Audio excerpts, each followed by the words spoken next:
Hi friends, വളരെ വ്യത്യസ്തമായിട്ട് മനോഹരമായിട്ടുള്ളൊരു craft ഐറ്റമാണ്. അതും വേസ്റ്റ് മെറ്റീരിയലായ മുട്ടത്തോടും അതുപോലെ തന്നെ ടിഷ്യൂ പേപ്പറും കൊണ്ട് ചെയ്യുന്ന എളുപ്പത്തിൽ ചെയ്യാൻ പറ്റുന്ന ഒരു ക്രാഫ്റ്റാണ്. വളരെ മനോഹരമായിട്ട് നമുക്ക് ചെയ്തെടുക്കാവുന്നതേ ഉള്ളൂ. ഞാനിവിടെ ഒരു ക്യാമലിനെ, അതായത് ഒട്ടക്കത്തെയാണ് ചെയ്യുന്നത്. അതിന് വേണ്ടിയിട്ട് അതിൻ്റെ ഒരു ബോഡി ഷേപ്പ് അനുസരിച്ചുള്ളൊരു മുട്ട ഹാഫ് കട്ട് ചെയ്ത് രണ്ടെണ്ണവും കൂടി B7000 എന്ന ഗമൗണ്ട് ഒട്ടിച്ച് ചേർത്ത് അതിൻ്റെ മുകളിൽ കണ്ടില്ല ഷേപ്പ് ആക്കി എടുക്കുകയാണ്. അതും ടിഷ്യൂ പേപ്പർ കൊണ്ട് ഷേപ്പ് ആക്കി എടുത്ത് തലയും വാലും ആക്കി കഴിഞ്ഞ് ഇനി 4 കാലിന് വേണ്ടിയിട്ട് കണ്ടില്ല, ഇതെല്ലാം ഒട്ടിച്ചൊട്ടിച്ച് ഒരു 5-6-8 ലെയറായിട്ട് നമ്മൾ ടിഷ്യൂ പേപ്പർ ഒട്ടിച്ച് ആ ഷേപ്പ് ആക്കി എടുക്കുകയാണ്. ആ ഒരു ബോഡി സ്ട്രക്ചർ അനുസരിച്ച് നമ്മൾ ആ വാലും അതുപോലെ തന്നെ തല, ആ വളഞ്ഞിരിക്കുന്ന ഭാഗമൊക്കെ നമ്മൾ വെറുതെ വളച്ച് വെച്ചിരിക്കുകയാണ്.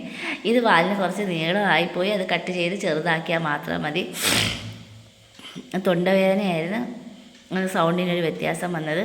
ഇത് ടിഷ്യൂ പേപ്പറിലെല്ലാം കവർ ചെയ്ത് എടുക്കാം. വളരെ എളുപ്പത്തിൽ കണ്ടില്ല, ഒരു ഹെഡിൻ്റെ പോർഷൻ ഒട്ടിച്ചുകൊണ്ടിരിക്കുന്നതേ ഉള്ള ആ ഒരു വളഞ്ഞ പോർഷൻ നമ്മൾ ഇതിൽ വെറുതെ ഒട്ടിച്ച് ചേർത്ത് വെച്ചാൽ മതി. ഇപ്പം തന്നെ ഓൾറെഡി കണ്ട അതായത് വളരെ സിമ്പിളായിട്ടാണ് ചെയ്യുന്നത്. ഇതെന്ന് വെച്ചാൽ 4 കാലിന് വേണ്ടിയിട്ട് ഇത് ഫ്ലവർ മേക്കിങ്ങിൻ്റെ ഗോൾഡൻ വയറാണ്, കമ്പിയാണ്.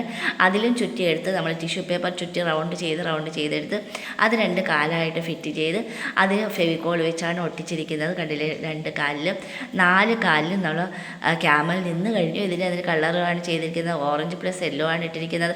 അതിന് ഡെക്കറേഷൻ ചെയ്യാനായിട്ട് നമ്മൾ മിറർ വർക്കാണ് ചെയ്തിരിക്കുന്നത്. അതിന് വേണ്ടിയിട്ട് റെഡ് കളർ ഇട്ട് വളരെ മനോഹരമായിട്ട് എളുപ്പത്തിൽ ചെയ്യാൻ പറ്റുന്നൊരു ക്രാഫ്റ്റ് ഐറ്റമാണ്. കണ്ടില്ലേ, വളരെ ഭംഗിയോടെ നമുക്ക് ചെയ്തെടുക്കാൻ പറ്റും.